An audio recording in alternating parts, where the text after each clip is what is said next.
Most je vždy čímsi, čo ľudia úmyselne stavali pri plnom vedomí. Nebola to náhoda. Pristupovali k tomu s tým, že potrebovali navzájom sa stretávať, komunikovať, mať medzi sebou nejaké styky. Nikdy to nebolo postavené na nejakom chytráčení, iba vojaci to vždycky zneužívali. Prostí ľudia považovali ten most za veľké šťastie, že môžu sa stretávať s ľuďmi z jednej či z druhej strany rieky. Viedla tadeto stará obchodná Jantárová cesta, ktorá prechádzala od Devína ponad Vinohrady v chotári Devinskej Novej Vsi, pomedzi dve slovanské hradiská na Pieskovci a na Skale, zišla dolu Slovincom sem do priestoru tohoto terajšieho mosta, alebo priamo na tom istom mieste, alebo nejakých 200 metrov vyššie, prešla potom na rakúsku stranu a po rakúskom brehu Moravy pokračovala ďalej proti prúdu Moravy, cez dnešnú súčasť Českého štátu, cez Moravu a potom hore do Slieska až na Balt.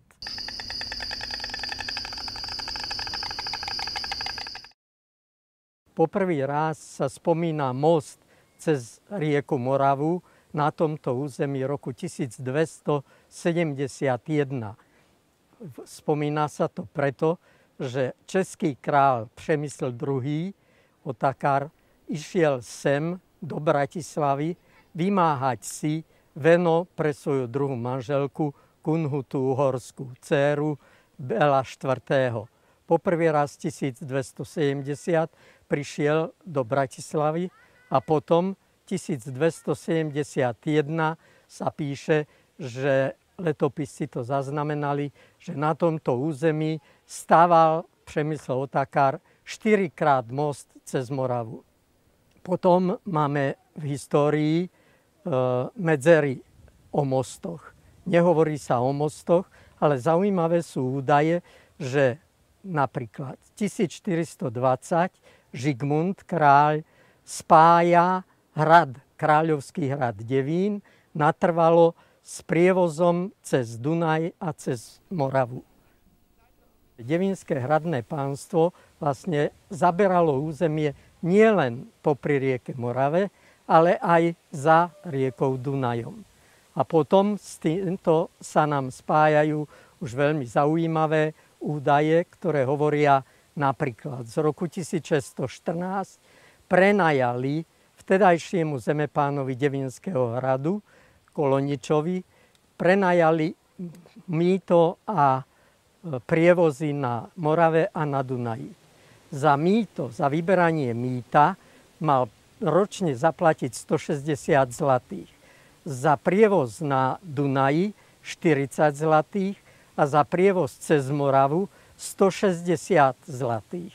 To znamená, že je veľmi výrazný význam prievozu cez Moravu, ďaleko prevyšuje význam prievozu cez Dunaj, vlastne vyrovnáva sa celkovým mýtnym poplatkom, ktoré musel Keglevič odviesť každoročne za prenájom tohoto mýta. Napríklad jednu kravu, jalovicu, bolo možné kúpiť za 3 zlaté.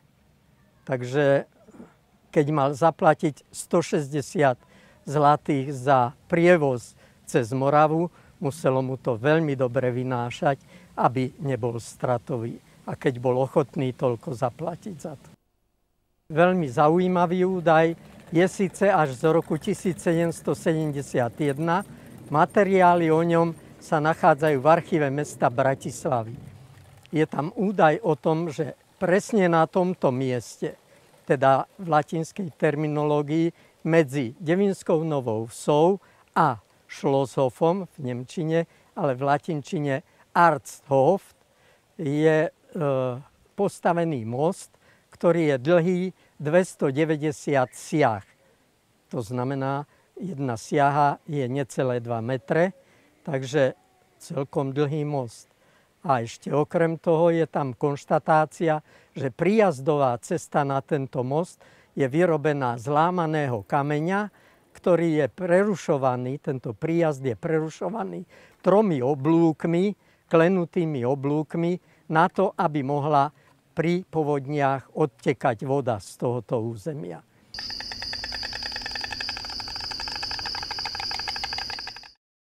V bývalom župnom archíve sú veľmi pekné materiály o moste, ktorý sa staval v roku 1777.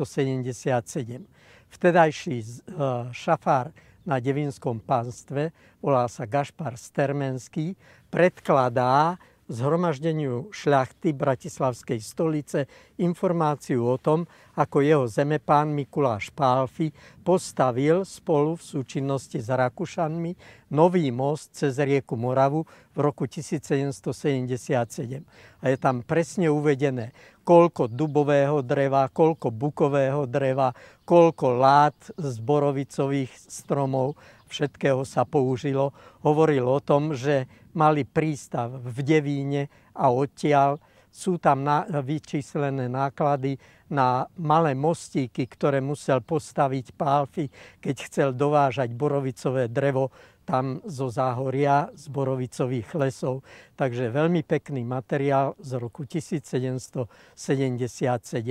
Tento most bol o niečo dlhší ako ten z roku 71, ale použil tie nájazdy, ktoré boli postavené k tomu mostu v 1771 roku. Tento most v podstate pretrvával dosť dlhý čas. Dá sa hovoriť o tom, že ho použili aj Francúzi za Napoleona, keď prešli sem jazdou po moste, utáborili sa tuto v Devinskej Novej Vsi nad Starou dedinou na kopčeku, ktorý sa volá Grba. Vtedy to nebolo ešte zastavané a boli to vlastne pasienky pre novoveský dobytok.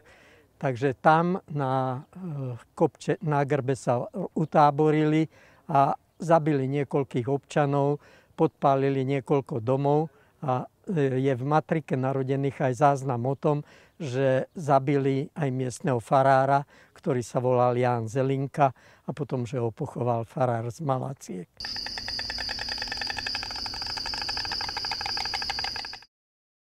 Novovešťania žili v mnohých situáciách z toho, že tu ten most existoval a tetky chodili s nošami predávať do Viedne a furmani napríklad rozvážali pálené vápno, ktoré sa pálilo tuto v 2 vápenkách, odvážali odtiaľto tehlu na výstavbu či už Hainburgu, alebo priamo až do Viedne.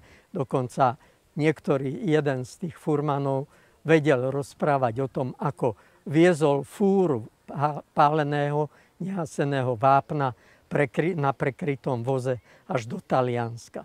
Železnicu dali do prevádzky v roku 1848 v auguste. Ten most, ktorý preklenul Moravu, začali stavať v roku 1846 a v 1847 už bol v prevádzke.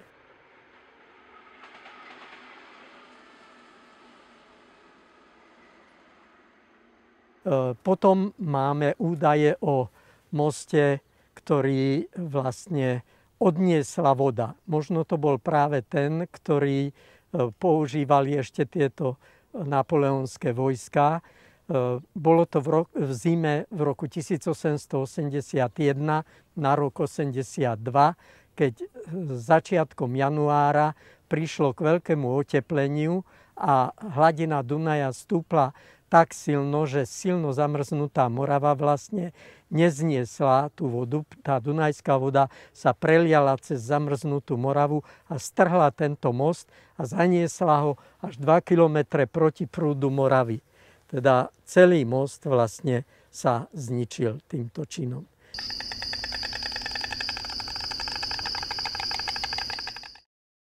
Je potom ďalší údaj z mosta, o ktorom sa dá povedať, že vznikol za prvej svetovej vojny. A ten údaj je veľmi nepresný a vôbec ho nemožno tento most nejako presne lokalizovať a nemožno tvrdiť, že bol presne na tomto istom mieste. Všetko, čo možno presne lokalizovať, potom neskôr už vlastne sú len priechody, brody na Morave, prievozy Existovala tu kompa, spomínajú na ňu môj dedo ju spomínal ju môj otec. Premávala tu približne na tomto mieste o niečo nižšie, nie na mieste toho niekdajšieho mosta. Tá kompa bola problematická za krajinského úradu, teda v druhej polovici 30. rokov Prvej republiky. Tam dokonca rozhodol krajinský úrad o tom, že tú kompu treba zrušiť. A vtedy je záznam z obecného zastupiteľstva v zápisniciach, že vtedajší richtár, bol to Michal Bučič, sa veľmi ostro ohradil proti tomu, pretože argumentoval, že ich krajinský úrad oberá vlastne o ich majetky, ktoré sú za tým terajším tokom rieky Moravy.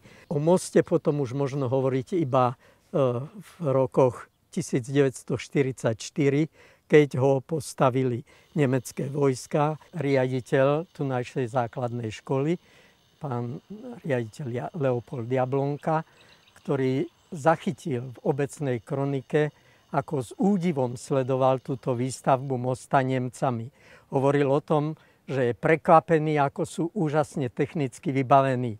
Majú motorové píly, motorové buchary na zarážanie pilotov do zeme. Majú elektrické vrtačky a tak. Nemci použili k stavbe tohoto mosta aj ruských zajatcov. Tí ruskí zajatci, bolo ich 50, bývali už v tom čase zrujnovanej vápenke Mittelmanovej. Zostala tam tá spodná časť pecí a ten návozný priestor vytváral vlastne strechu nad tým priestorom a v týchto jednotlivých kopkách v okrúhlej peci bývali títo zajatí Rusi a pod nemeckým komandom ich každodenne dovádzali sem na stavbu mosta a zasa odvádzali späť. Boli chatrno oblečení, chatrno obutí a miestni obyvatelia v Devínskej im dávali jesť, dávali im obuv a odev a oni za to dávali pre deti všelijaké z dreva vystruhané hračky, ktoré po večeroch alebo po nociach stružlikali tam v tej Mittelmanovej vápenke. Pamätám si na to a veľmi som ako decko túžil, aby som dostal takú hračku. Bol to pandrláčik, ktorý na stlačenie vyskakoval po rebríku hore po jednotlivých stupienkoch rebríka.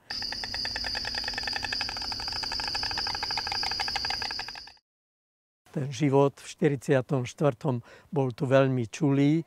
Od novembra do januára 45 vlastne ten most postavili.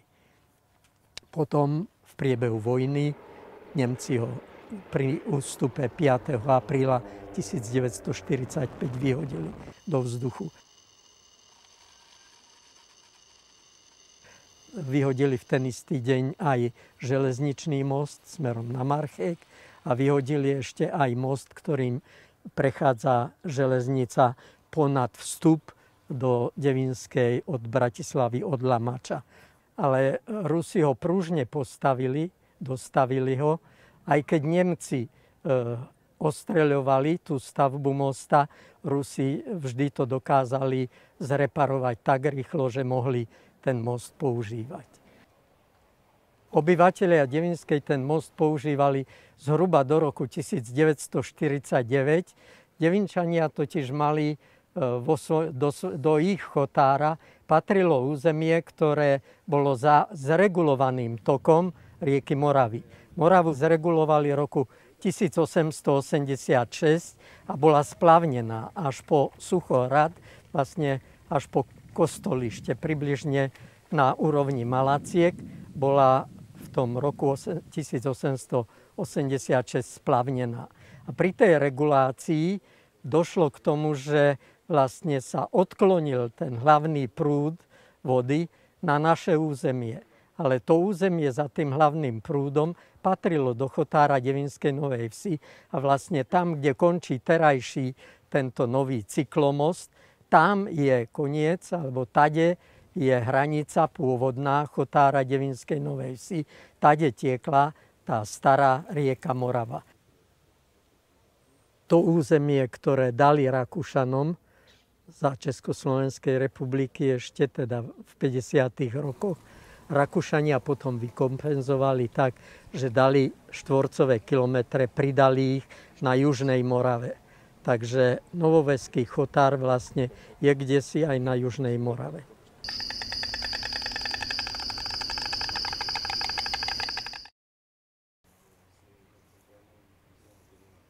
Po tom 49. roku vlastne už to skončilo. Zakázali vstup na most a potom neskôr povedzme na železnú oponu. Všetko to zváľali, splanírovali tie prijazdové cesty, tie mosty, ktoré boli tam pripravené na to, aby mohla veľká voda odtiecť, aby nepodmývala tú prijazdovú cestu. Tak to zlikvidovali tak, že poodvážali materiál a navozili sem nový materiál, ktorý sa dá ľahko rozhrabať a mohli mať doklady o tom, či niekto vstúpil alebo nestúpil na zakázanú zem. Chodili sme do Moravy kúpať sa. V Devinskej temer nebolo človeka, ktorý by nevedel plávať. Vďaka Morave. A potom Morava za drôtami, do občianskeho preukazu neskôr pečiatka, kontrola na železničnej stanici, či môžeš vystúpiť z vlaku a ísť domov alebo nie. To sú veľmi, veľmi nepríjemné spomienky. A vravím nepríjemné preto aj, že má človek z toho neskonalý pocit krivdy. Obmedzenie, úplné obmedzenie slobody. Je to pre mňa veľmi nepríjemná spomienka. Nepríjemná, pretože ma obrala ako decko o najkrajšie zážitky, ktoré som mal. Tie boli spojené s Moravou. Prísť k Morave, hodiť udičku, chytiť rybu, doniesť ju domov, hodiť ju kačiciam. To bolo úplne úžasné. Kačky sa tešili na to, keď som prišiel domov a ja som nemal čo im hodiť. Bola to naozaj naša každodenná realita. Ako tak môžem povedať, že sme žili na konci sveta, respektíve na konci... Jednoducho, žili sme pri ostnatom drôte. A nebol to príjemný pocit. Pri týchto drôtoch zastrelili tých, ktorí sa pokúšali prejsť. V Devinskej nebol vtedy dom smútku, bola iba márnica na cintoríne a v tejto márnici vystretý ten človek, ktorého hraničiari zastrelili.